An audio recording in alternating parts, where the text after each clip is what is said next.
চারিপাশে অনেক মানুষ, তবুও নিজেকে বড্ড একা লাগে। এই একাকিত্বই হতে পারে আপনার সফলতার চাবিকাঠি। আপনি কি ভিড়ের মাঝে দাঁড়িয়েও নিজেকে একা অনুভব করেন? বন্ধুদের আড্ডা, আত্মীয়দের কোলাহল, সবকিছুর মাঝে থেকেও মনে হয় কেউ আমাকে বুঝলো না। যদি এমনটা মনে হয় তবে মন খারাপ করবেন না। অভিনন্দন আপনাকে, কারণ আপনি সাধারণের ভিড় থেকে আলাদা হতে শুরু করেছেন। মনে রাখবেন, ভেড়া সবসময় পালের মধ্যে থাকে, কিন্তু সিংহ একা চলে। সৃষ্টিকর্তা হয়তো আপনাকে একা করে দিয়েছেন, যাতে আপনি ভিড়ের কোলাহল থেকে দূরে সরে নিজের জীবনের আসল উদ্দেশ্য খুঁজে পান। এই একাকিত্ব কোনো অভিশাপ নয়, এটি আপনার নিজেকে গড়ার সেরা সময়। কেন এই একাকিত্ব আপনার সফলতার চাবিকাঠি? তাহলে শুনুন। নিজেকে চেনার সুযোগ।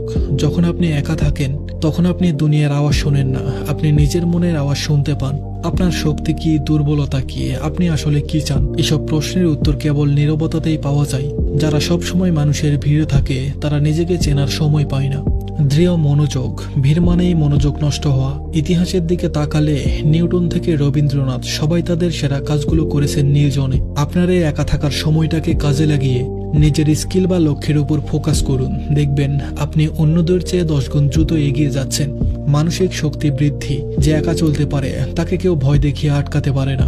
আপনার সুখ বা দুঃখ যখন অন্যের উপস্থিতির উপর নির্ভর করে না, তখন আপনি মানসিকভাবে অপরাজেয় হয়ে ওঠেন। একাকিত্ব আপনাকে স্বাবলম্বী হতে শেখায়। তাই নিজেকে একা লাগলে ভয় পাবেন না, ডিপ্রেশনে ভুগবেন না। এই সময়টাকে উপভোগ করুন। নিজেকে গড়ে তুলুন এমন ভাবে যেন আজ যারা আপনাকে এড়িয়ে যাচ্ছে, কাল তারাই যেন আপনার সাথে দেখা করার জন্য লাইন লাগিয়ে দেয়। আর নিজেকে বলুন, আমি একা নই, আমি আমার লক্ষ্যের সাথে আছি।